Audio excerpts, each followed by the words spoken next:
For more on this and everything else going on with the military right now at the hands of the Biden administration, I want to bring in Congressman Matt Rosendale. He represents Montana's 2nd Congressional District and joins us now. Congressman, good to talk to you, sir.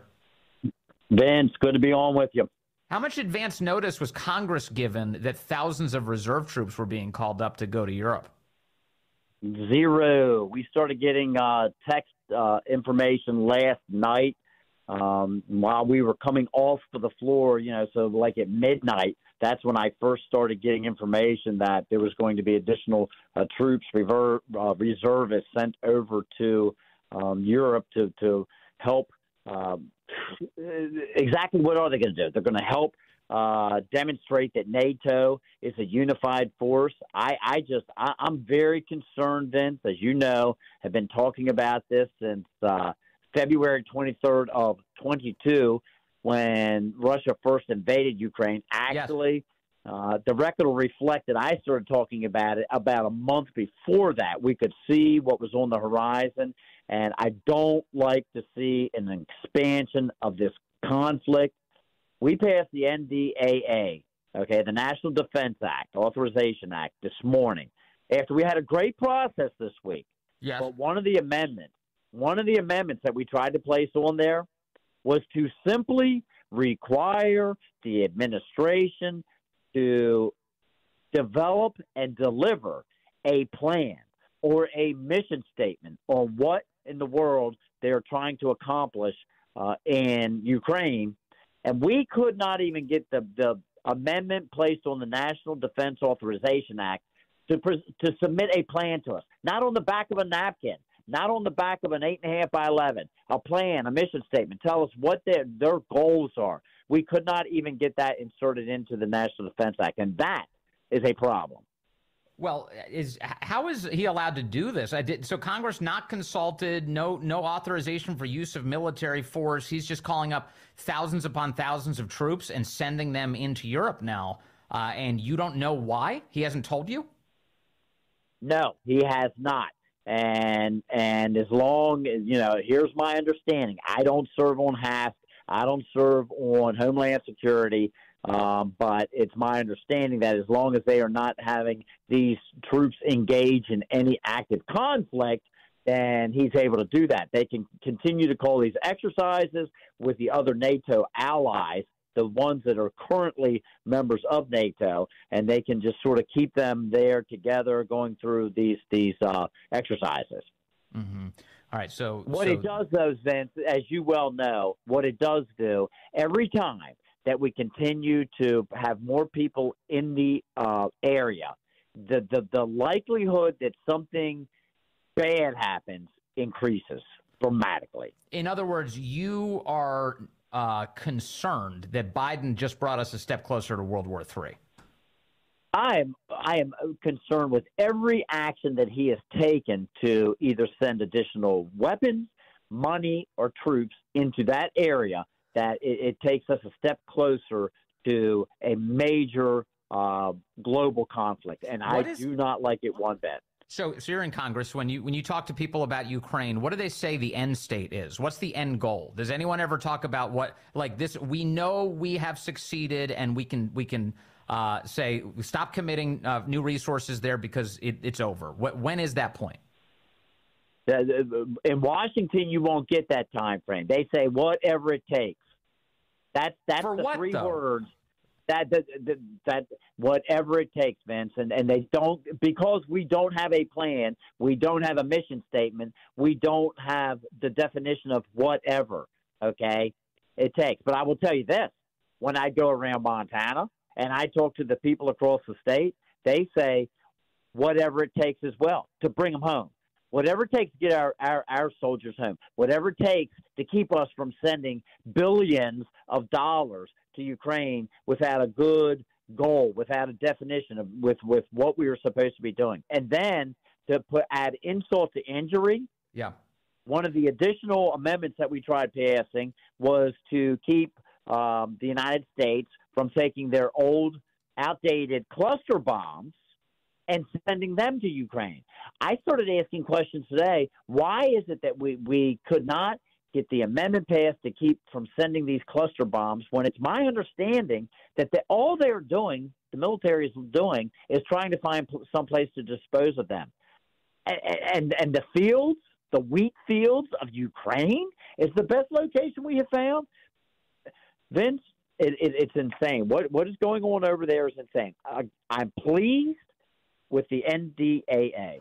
I really am. We just were successful at deconstructing the largest social experiment of the left. It's called the U.S. military. We have language in there so that they are not going to be able to fund abortions through the military on taxpayers' dollars. We have language in there to make sure that they're not going to fund transgender surgeries. Let me pause. Treatment. I agree. I'm happy with this outcome. I want to start with the abortion issue, though, so people understand. Okay. The Biden administration has begun paying for abortion-related expenses to kill more babies using American taxpayer dollars in the United States military. And so you've had Senator Tommy Tuberville over in the Senate blocking military nominations and saying, you will stop this barbaric practice and then I will allow more nominations to go through. That's been the Senate position. Over in the House, as you are authorizing all of this spending for the military, you have successfully just passed a huge package today for the Pentagon, but said you will no longer spend money supporting the death of these children. You will not do that anymore. Was that a difficult task? I'm very glad to see Republicans can get together at least on that. They got together and were very united on that. I was thrilled. Look, I have gone over to the Senate chambers and stood behind the rail to support Senator Tuberville. Yep. And many of my colleagues have gone over there with me because he doesn't have a lot of Senate Republicans standing there behind him, I will tell you. But there's House members that believe how critically important what he's doing is.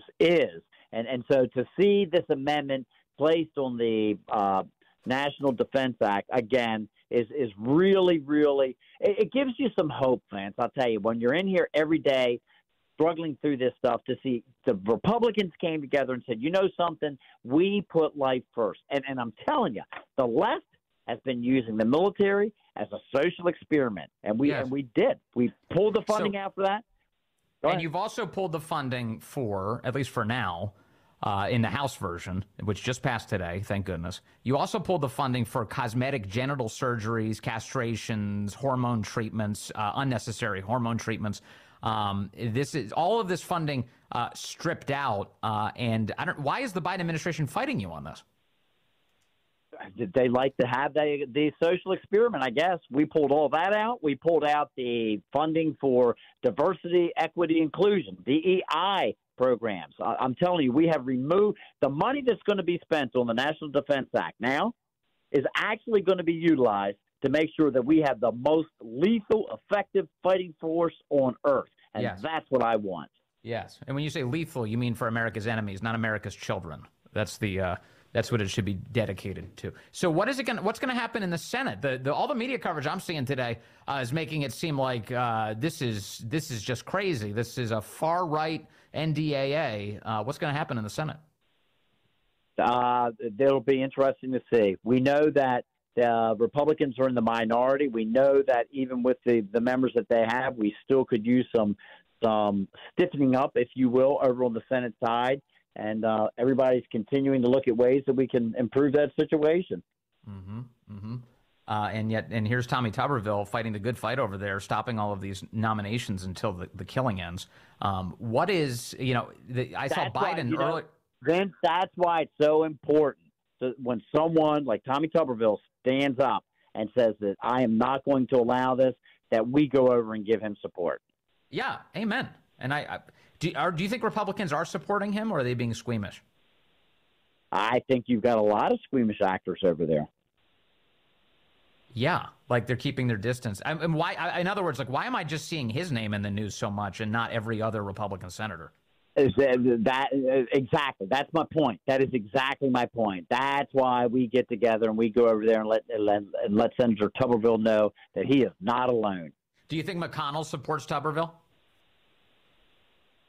I haven't seen him The come out answer and is say no. anything You can say it. huh? There's no way he does. Otherwise, he would have said it.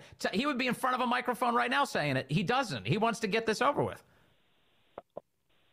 Well, Vince. What? You're not in the Senate. Who cares? You're not this is not McCarthy. This is McConnell. Go ahead, smack him around a little bit. Come on, Congressman. Oh, okay. All right. Fine. Maybe I can sense in you desire to one day be in the Senate. Oh, Congressman, you crack me up. All right.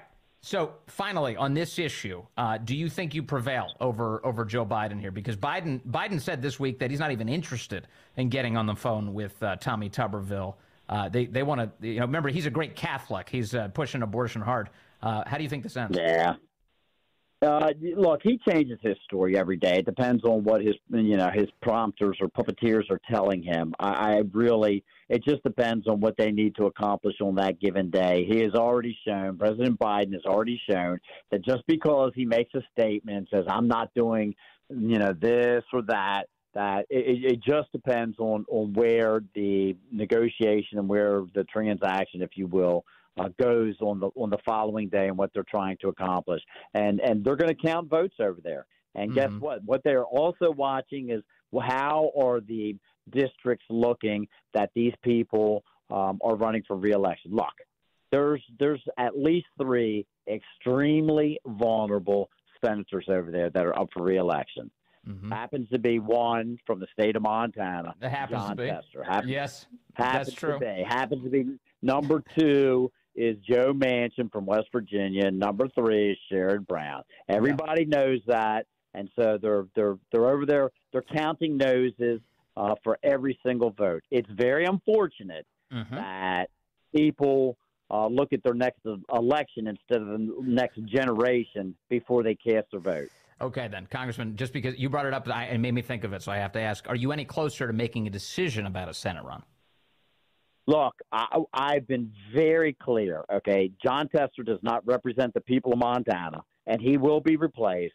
And the people of Montana, not the D.C. cartel, are going to make the decision about who's going to be the next senator. And there's a lot of polling out there that says there's a lot of folks, an overwhelming majority of them, that would like to see me in the upper chamber. So we'll see how the next few months plays out. Yeah, and the way time works, like regardless, you are closer to making a decision. That's how this works. Yeah, with each passing day. The election day comes closer, so you have to get closer to making a decision. That's exactly right. All right, Congressman Rosendale, thank you for that perspective as always, sir. Good to talk to you today. Have a great weekend. Always good to speak with you. Thank you for the time, Vince. Yes, sir. God 3:50 now. God bless you.